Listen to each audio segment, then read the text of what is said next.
গতকালকে হাইকোর্টে রিভিশনের যে মামলাটির রায় দেওয়া হয়েছে, এই মামলাটি কিন্তু আমরা দায়ের করি নাই, সরকার পক্ষ দায়ের করেছে।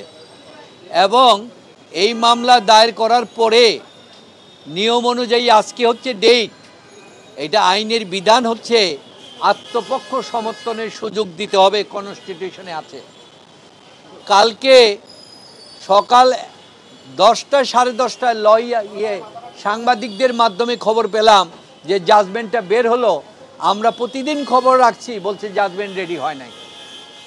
তারপরে আমরা এসে, যেহেতু এই জাজমেন্টের বিরুদ্ধে তো আমার আপত্তিটা আমাদের বলতে হবে, আমরা সার্টিফাইড কপি তোলার জন্য গিয়ে বললাম, আমাদের সার্টিফাইড কপি দিল না। তাই কোর্টের কাছে আমরা প্রার্থনা দিলাম যে আমার আইনগত অধিকার, আমরা আপিল বিভাগে যাব, আমরা সেটার বিরুদ্ধে আমরা প্রতিকার চাব। আমাদের 1 মাসের সময় দেওয়া হন। মহামান্য কোর্ট অত্যন্ত আইনগতভাবে দৃষ্টিটা দেখেছেন এবং যেহেতু আমাদের অধিকার আছে, সেই অধিকার হিসাবে আগামী 14 তারিখ 8 পর্যন্ত আমাদের সময় দিয়েছেন। আর পাশাপাশি আমরা কোর্টের কাছে আরেকটা আবেদন করেছি, আমাদের পূর্ণাঙ্গ জামিন দেওয়ার জন্য। তার কারণ হিসাবে আমরা উল্লেখ করেছি, আপিল আদালতে কখনো আসামির উপস্থিতি লাগে না, কারণ এটা বিচারিক আদালত না। সুতরাং এই যে বারবার খণ্ডকালীন করে তাদের ডেকে আনা হচ্ছে, এটা ন্যায়বিচারের প্রতি অবমাননা করা হচ্ছে, আমাদেরকে হয়রানি করা হচ্ছে এবং আমার মৌলিক অধিকার থেকে বঞ্চিত করা হচ্ছে।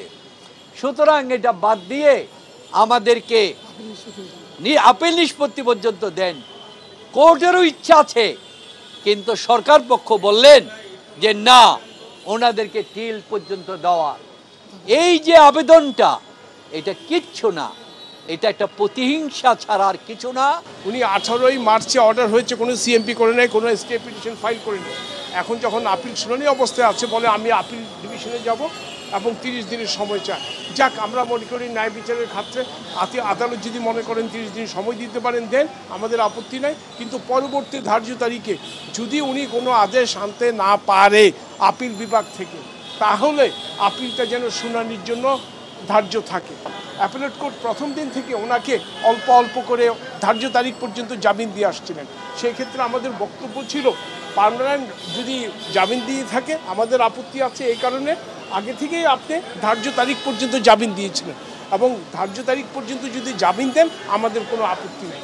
আমরা সেই কথাটাই বলেছি এবং এটা কোনো হার্ড অ্যান্ড ফাস্ট রুল নাই, কোনো কিতাবে নাই যে উনি জামিন ধার্য তারিখ পর্যন্ত দিতে পারবে না।